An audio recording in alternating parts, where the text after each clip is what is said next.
नाशिकच्या मध्यवर्ती कारागृहातील धक्कादायक बाब आता उघडकीस आली। नाशिकच्या कारागृहात कैदी गांजा पितानाचा व्हिडिओ समोर आला। कैद्यांकडून थेट नाशिकच्या मध्यवर्ती कारागृहात हे सगळं फोटो सेशन सुरू आहे। सेल्फी फोटोसह व्हिडिओमुळे कारागृहातील सुरक्षेवर गंभीर प्रश्नचिन्ह निर्माण झाले। कैद्यांना मोबाईल फोन कसा उपलब्ध झाला हा पहिला प्रश्न, गांजा आणि ते पिण्याचं साहित्य कारागृहात कसं पोहोचलं हा दुसरा प्रश्न। नाशिक कारागृह प्रशासनाच्या दक्षतेवर आणि देखरेखीवर मोठं प्रश्नचिन्ह निर्माण झालंय। तर व्हिडिओत दिसणारे कैदी हे मकोका आणि खून यासारखे गंभीर गुन्हे त्यांच्यावर दाखल आहेत। कारागृह प्रशासनातील कर्मचाऱ्यांकडून कैद्यांना मदत केली जाते का हा तिसरा आणि महत्त्वाचा प्रश्न आहे। आणि याच संदर्भात बोलण्यासाठी आपले प्रतिनिधी किरण ताजने आपल्यासोबत आहेत। किरण, हे तीन महत्त्वाचे प्रश्न आहेत, तीन प्रश्न आहेत कारागृहातल्या सुरक्षा व्यवस्थेसंदर्भातले आणि केवळ नाशिक नाही, इतर सुद्धा कारागृहांमधून सातत्याने अशा प्रकारच्या बातम्या, अशा प्रकारचे व्हिडिओ समोर येत असतात। विक्रांत, एक महत्त्वाचा प्रश्न म्हणजे नाशिक मध्यवर्ती कारागृह जे आहे त्या कारागृहामध्ये पहिल्यांदाच असं घडलं असं नाही।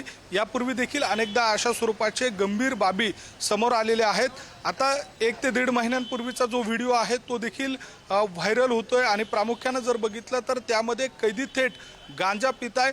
त्यामुळे हे जे जे फोटो सेशन आहे किंवा जे व्हिडिओ शूट केलं जातंय ते थेट बाहेर येतंय आणि यामुळे नाशिकच्या मध्यवर्ती कारागृहाचा कारभार कसा सुरू आहे हे या निमित्तानं दिसून येतंय।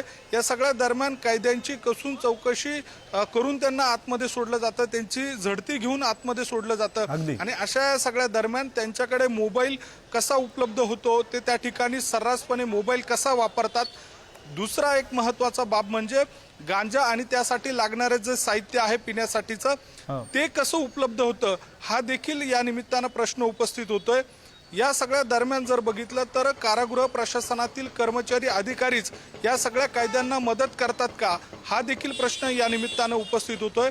अत्यंत गंभीर स्वरूपाचा हा संपूर्ण प्रकार आहे। या सगळ्या व्हिडिओच्या पार्श्वभूमीवर आता कारागृह प्रशासनाच्या माध्यमातून चौकशी देखील सुरू केल्याची माहिती मिळते। त्यामुळे या चौकशीमध्ये नेमकं काय निष्पन्न होतं हे बघणं महत्त्वाचं असेलच। मात्र या सगळ्या पार्श्वभूमीवर कारागृहाचा कारभार नेमका कसा सुरू आहे आणि या सगळ्या पार्श्वभूमीवर आता शासन नेमकी काय दखल घेऊन कारवाई करतं हे बघणं देखील महत्त्वाचं असणार आहे। विक्रांत, खरंय किरण, कारण जो गांजा कुठेही उपलब्ध असणं हे अधिकृत नाहीये, अनधिकृत आहे, तो थेट कारागृहामध्ये कैद्यांकडून पिला जातोय। अर्थात गंभीर बाब आहे। तुम्ही म्हणताय आता चौकशी सुरू झालेली अशी माहिती मिळते, मात्र आतापर्यंत काही स्पष्टीकरण दिलंय का कारागृह प्रशासनाने? कारागृह प्रशासनामध्ये कोणाशी बोलणं झालंय? या सगळ्या दरम्यान जे कारागृह प्रशासनातील काही कर्मचारी अधिकारी आहेत त्यांच्याशी आपण बोलण्याचा प्रयत्न केला।